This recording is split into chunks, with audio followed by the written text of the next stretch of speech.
All right, we were discussing this morning about. Hi, Jerry. Haven't seen you for a Sorry, while. I couldn't hear back there, so. That's okay. Okay. It's good to see you again. Okay. We were talking this morning about Hebrews chapter 10, 24 and 25. Exhorting one another. Let me read you the passage. Okay. 10, 24 and 25. And let us consider one another to provoke unto love and to good works, not forsaking the assembling of ourselves together, as the manner of some is, but exhorting one another, and so much the more as you see the day approaching. Okay. Now we talked about the importance of fellowship, the importance of making the church a priority. Developing a sense of community, and I have preached that to my people. You know, we're not a large group, like I said. If I've got 25 on Sunday morning, I've got a full house. But we have cookouts. You know, we have a nice property, and we did basically what you did today. We think fellowship is very important. Okay, and of course we do minister to the homeless, and it's a wonderful ministry. We also solicit your prayers because we are also in a time of transition. I mean, I'm 71 years old, you know. I'm not going to be around forever. And my partner is 75 years old, and he's beginning to feel it. Handling the day-to-day operations of the mission. We have a 14,000 square foot building. You know, 3 floors, clothes, food, things we distribute. That's a lot of work, you know, and I feel for it. And I'm not there every day, but at some point somebody's going to have to take over. And so we solicit your prayers, just like you've solicited ours. And I want you to know that you are in our hearts. You're important to us. So we talked about the ministry of the church and how we ought not to be discouraged about circumstances. There's no cause for reproach about anything that's going on here, okay? Let me tell you a little story, if you don't mind. Back in the 80s, after we went back to Canada, I ended up in the church, and I was teaching in the Bible school, and they had a video program, and they wanted to start something not far between Montreal and Quebec City. And the pastor invited me. And odd thing was, he would get me to preach every Sunday morning. If you're the pastor of the church and you have an associate, I mean, you're going to be the pastor. You don't delegate that responsibility to an associate. Come to find out, he was having an affair. He left his wife. And it just dampened the mood in the church. And it was a stink in the community. You know, it was a Roman Catholic area. Ooh, you evangelicals, you know. And I mean, it was practically, and I got left holding the bag with that situation. Well, that's what we got out of it. Okay, the Lord helped us. And I told the district executive, I said, look, I've been here now for a little while. We want to put this one behind us, and I sent another pastor. They rebuilt the church. But none of that is going on here, okay? Sometimes things take a downturn, but it's not because of anything bad. There's no cause for reproach in any of this, is what I'm saying. So be encouraged, okay? Okay. Now, I wanted to talk about the latter part of that verse today, so much the more as you see the day approaching. Now, in a local immediate context, it referred to the forthcoming and imminent destruction of the temple in Jerusalem. But in a broader sense, I believe it can also refer to the Lord's return, the more so as you see the day approaching. First of all, if you look at Hebrews chapter 1 and verses 1 and 2, God, who at sundry times and in diverse manners spake unto us by the prophets, has spoken to us by Jesus Christ, not in these last days. So we're in the last days. the last days is essentially the dispensation of grace between the time of the resurrection of Christ and the time that he comes back. I don't know when he's going to come back.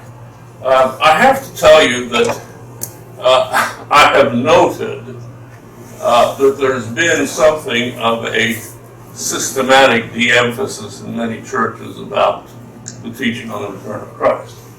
I even had one pastor who acted as the chaplain tell me, I asked him, what do you believe about the last days? Well, he says, my denomination just skips right over that because it's too controversial.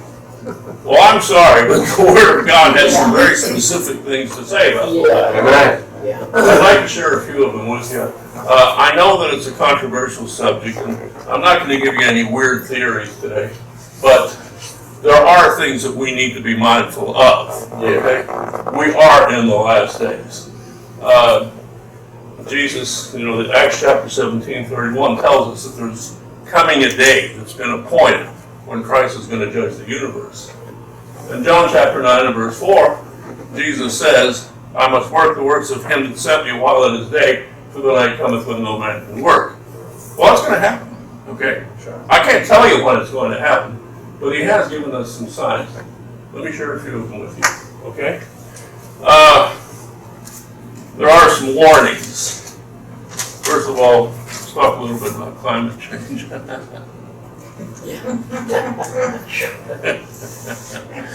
Okay. Matthew chapter 24 and verse 7. Okay.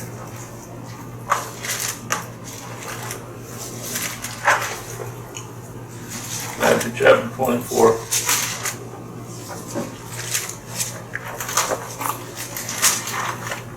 Verse 7.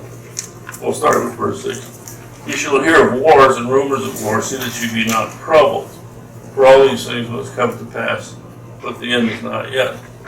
I heard a preacher make an interesting comment about this verse. He says, you're going to hear of wars and rumors of wars, and things concerning the last times and the great tribulation. He says, don't worry about it.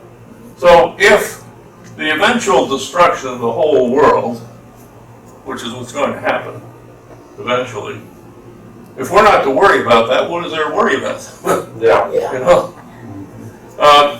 So verse 7, he says, for nation shall rise against nation, and kingdom against kingdom. Now that's interesting because in the original text, it gives the impression that groups of nations are coming against other groups of nations, and we've only seen that in the last century. Okay.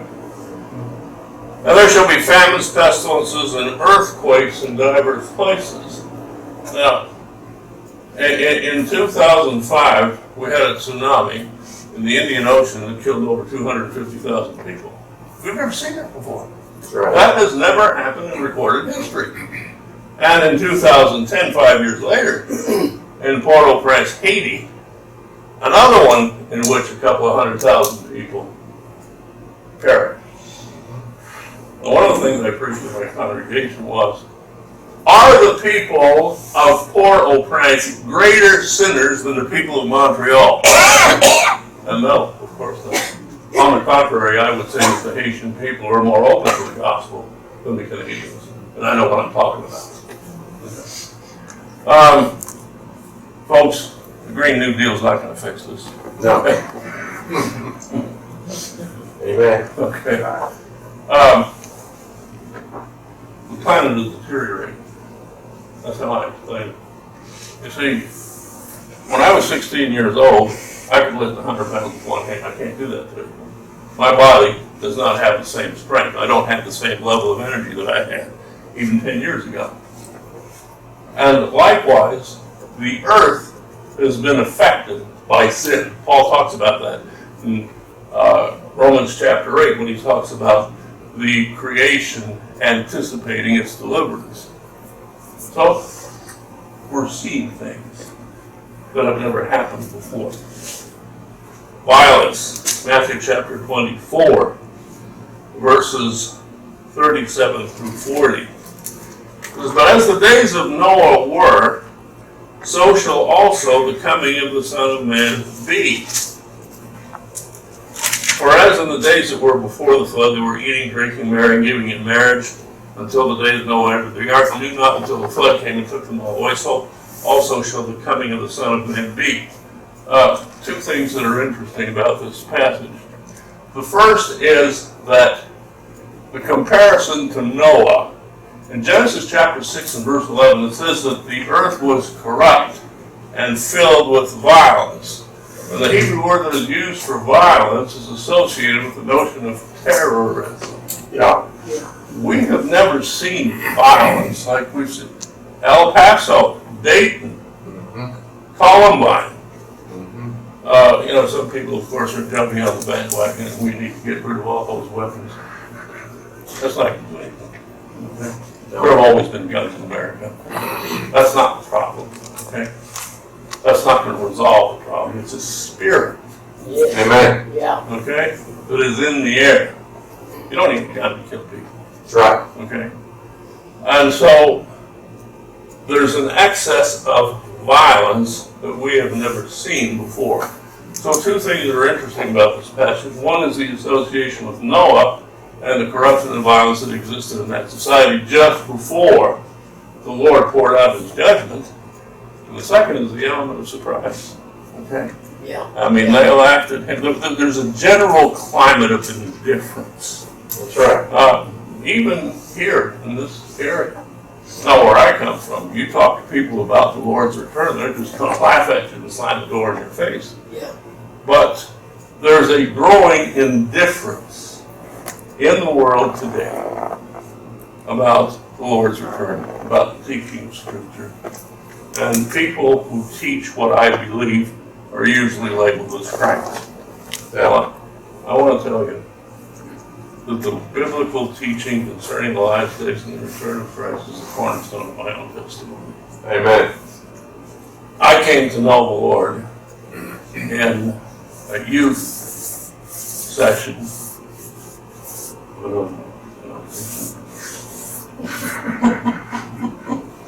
Okay.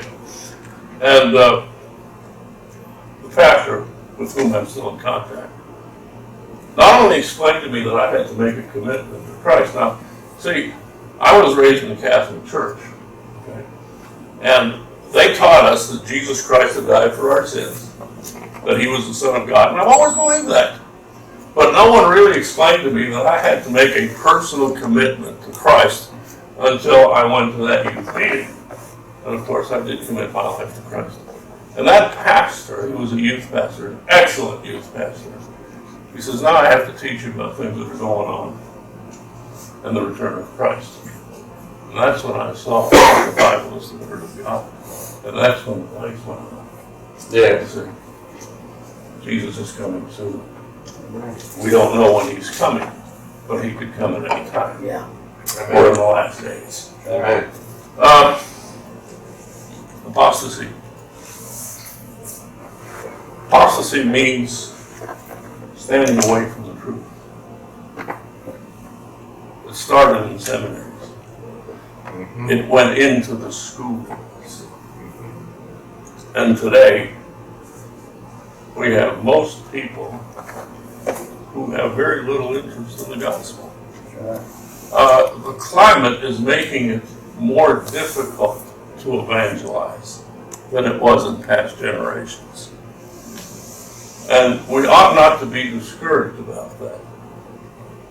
Young people today are not as interested in the gospel as they were in past generations, largely because of the atheism that they've been taught in schools. Okay? When you talk to them about creation, the Word of God, the return of Christ, they look at you as if you belong to the International Flat Earth Society. Yeah. That's what they think of us. Yeah. Well, I don't care. I don't mind being a fool for Christ. Amen. I believe the Word of God. The Bible talks about a time in which the whole world is going to turn away from God. Turn its back on God already. It's happening in Europe. It's happening in my country. And I'm going to give you some details. Turn with me to 2 Thessalonians chapter 2.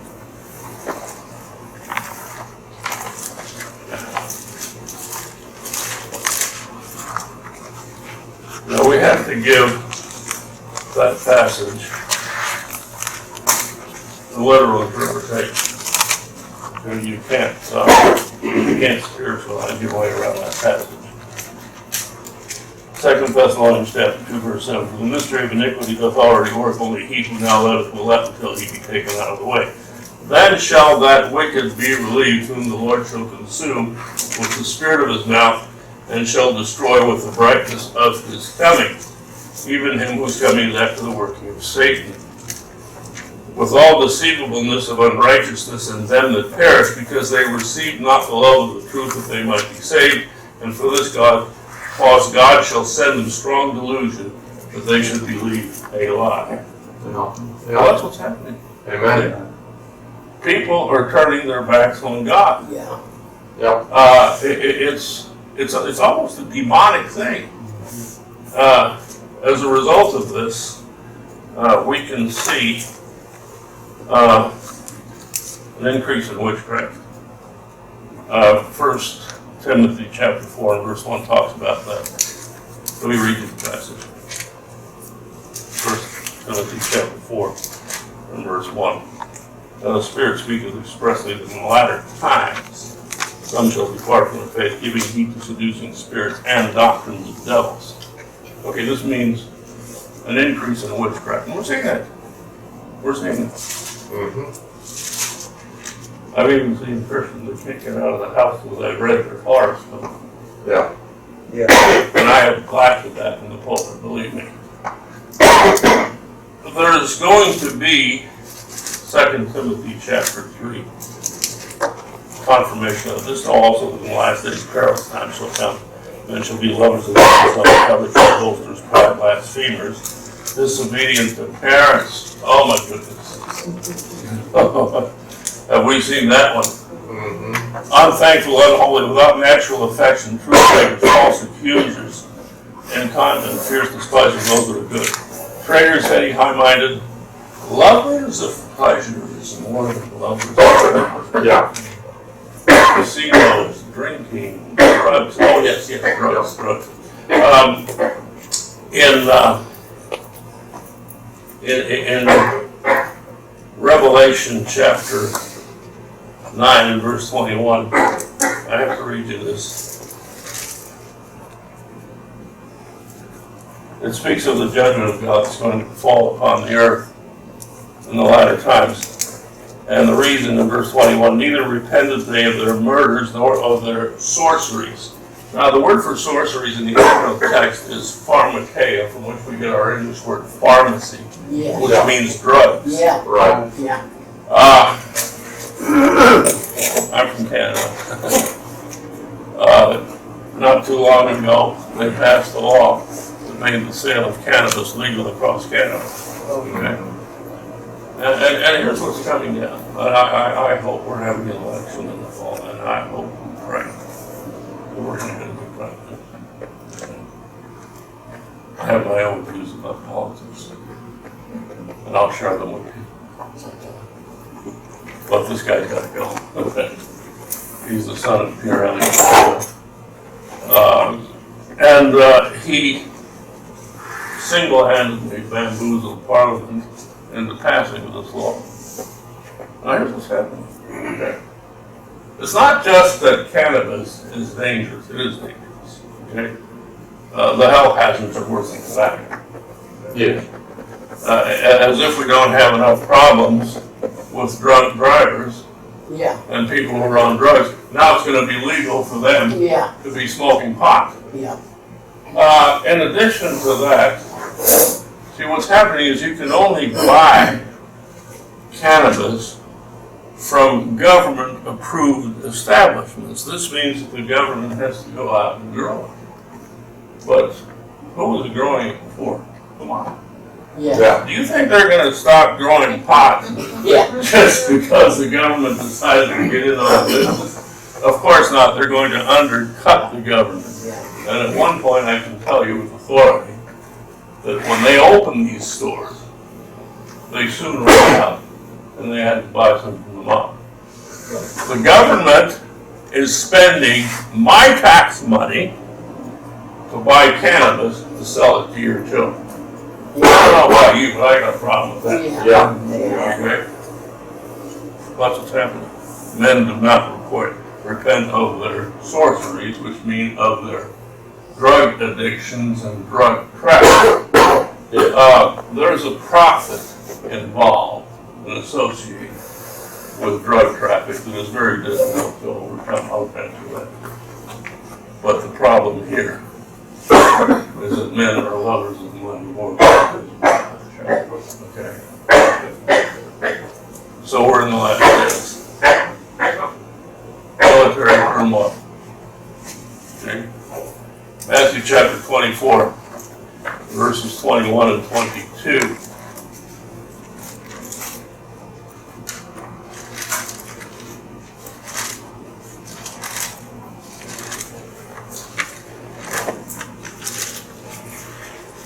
So then shall be great tribulation, such as was not since the beginning of the world to this time, no nor ever shall be. And except those days shall be shortened, there shall no flesh be taken. I think personally that this refers to the proliferation of nuclear weapons. Revelations chapter 8 talks about 1/3 of the trees of the earth that are being burnt up. Well, two things. First of all, it takes a great physical force to be able to do that, and we have that today with nuclear weapons. And the other thing is this: it has never happened in recorded history. You cannot point to me at any time in recorded history when this happened. Yeah. And some people think that the book of Revelation all happened in the first century. Well, I'm sorry, but there's no time in the first century No. when 1/3 of the trees, and then it talks about 1/3 of the waters having wormwood, being poisoned. Well, that could very well be the result of nuclear degeneration in the oceans. Radiation. Yeah. Radiation. In chapter 9 it talks about an invasion of an army from the east of 200 million people. Well, there were 200 million people on the earth when this was written. That's right. What country can provide an army of 200 million people? China. China, of course. Yeah. By the way, the Chinese are not our friends. That's right. And I applaud Mr. Trump for standing up for that. Yes. Yeah. Okay. So praise the Lord. We were facing difficult times. What are we going to do? I want to encourage you in the name of the Lord. Let us be aware of the seriousness of the times in which we live. Yes. Yeah. We are in the last days, folks. Yes. Yes, we are. The wickedness that is around us is going to cause great damage. I don't know when the Lord is coming. I hope He comes soon. There's an element of surprise. We don't know the day or the hour. Right. But when I look at all of these signs, I have to tell myself it cannot be very far away. Yeah. And you and I could very well live to see it happen. But even if we don't, in the meantime, what are we going to do? First of all, we should be aware of the seriousness of the times in which we live. We should make the church a priority. I get annoyed with Christians who just watch television or who skip church. And, well, you know, I listen to brother so-and-so, I listen to tapes and videos. No, you need to be in the church.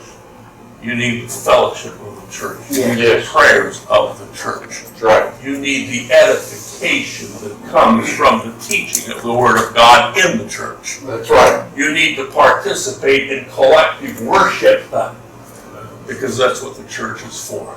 Yes. And that's what the Lord has called us to do. Don't be a scoffer. Okay? 2 Peter chapter 3 and verses 3 and following says, in the last days scoffers will come and say, where is the promise of his coming? And you know, that's the very thing that happened to me when I was a young Christian. people in my family thought I was crazy. I said, oh yeah, they won't talk about that. No. Well, I don't care. I'd rather be a fool for Jesus and believe his word Amen. than be caught at the last minute, not being prepared for his return. So don't be a scoffer. Be a witness. 1 Peter chapter 3, verse 15 says, be ready to give every man a reason for the hope that is in you. Yes. What is the reason for the hope that is in us? Well, we're saved. We're going to be with the Lord soon, and he's coming to get us. Amen. Amen. Amen. Be warned. 1 Peter chapter 4, verse 17 says, judgment is coming to the house of God. Yes. I had to preach that a couple of weeks ago. I said, Lord, I can't do this. We had a joint service with the French congregation on the South Shore. And I just felt so impressed that I had to preach that passage to them. 1 Peter chapter 4, verse 17, judgment is coming to the house of God. If you're into something that you shouldn't be into, get out of it now. Amen. And if you know somebody that is into something that they shouldn't be into, tell them to get out of it now. Amen. And most importantly, continue to work of the ministry. This is a great church, you know. That there's been, you know, in my work, I've met and I've dealt with every denomination that there is out there. Okay. By the way, my church is a member of the Canadian National Baptist Convention, which is an extension of the Southern Baptist Convention in Canada. We changed the name of the Canadian Southern Baptists because many people thought it was odd. If we're the Southern Baptists, who are the Northern Baptists? The Eskimos. So we changed it to the Canadian National Baptist Convention. And I'll tell you what, you're never going to get me out of this organization. There's stability. There's good sound teaching. There's great diversity, but there is also great freedom in our fellowship. And there's great and wonderful resources for teaching. As far as I'm concerned, it beats everything that is out there. Well, I've seen a lot of foreign organizations in my day continue to work in ministry. This is a great church. You've been a blessing to me all these years. I love you all. And who knows, maybe I'll see you before Jesus comes again. Amen. So I bless you all with the love of Jesus. I thank you for inviting me. It's been a blessing to be with you. And I wish you the very best. And be assured that our prayers are with you even as you solicit our prayers as well. In Jesus' name.